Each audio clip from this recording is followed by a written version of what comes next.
Have you ever stopped and asked yourself a question that most people are afraid to say out loud? If God gave humans free will, and that freedom leads to war, suffering, and pain, then why give it to us at all? And an even stranger question follows. If heaven is supposed to be perfect, does free will exist there? Because if people in heaven still have free will, what stops them from choosing evil again? But if they don't have free will in heaven, then are they truly free? Or are they somehow programmed to be good? Today we're going to explore one of the most profound philosophical puzzles in religion, the paradox of free will. But before we begin, take a moment to engage with this conversation. Like the video, subscribe, and share your location in the comments. For centuries, many religious traditions have explained the suffering of the world with a simple idea: free will. The argument goes like this. God created humans with the ability to choose.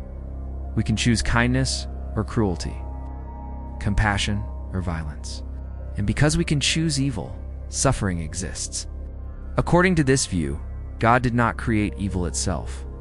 At first, this explanation seems reasonable. After all, many of the tragedies we see come directly from human choices. But once we begin examining this explanation more carefully, another question appears. If free will explains suffering on earth, what about heaven?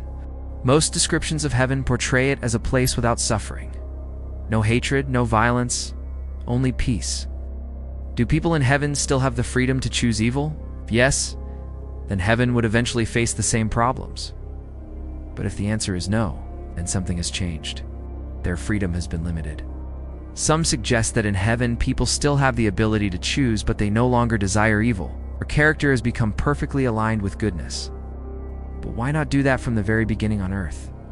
Why allow thousands of years of suffering, war, and tragedy before creating that transformation? Another perspective argues that earth is a moral training ground. Humans develop through struggle and learning. If an all-powerful creator exists, could that growth not happen in a gentler way? These questions form the problem of evil. If God is all-powerful, he could stop suffering. If God is perfectly good, he would want to, yet suffering exists. One explanation is that freedom itself is incredibly valuable. Choosing goodness freely is more meaningful than automatic behavior. If someone is programmed like a machine to always behave kindly, are they truly moral, or just following instructions? Freedom gives moral actions their meaning. But this brings us back to heaven. Does freedom disappear there? Some thinkers argue the answer lies in love. Love cannot be forced. Real love requires the possibility of rejection. Without that choice, moral actions may lose their authenticity. But do people in heaven still have the option to stop loving? Perhaps heaven is a place where humans finally learn to use freedom without causing harm. There is still no single answer. But maybe the most important part is the willingness to ask the question. Questioning ideas about freedom and morality does not destroy belief. Sometimes it deepens it. The greatest mystery is what humans choose to do with the freedom they have. Every day people make choices that reduce suffering, acts of compassion, acts of sacrifice. Those small decisions shape the direction humanity moves. So here's the question. Is the problem freedom itself?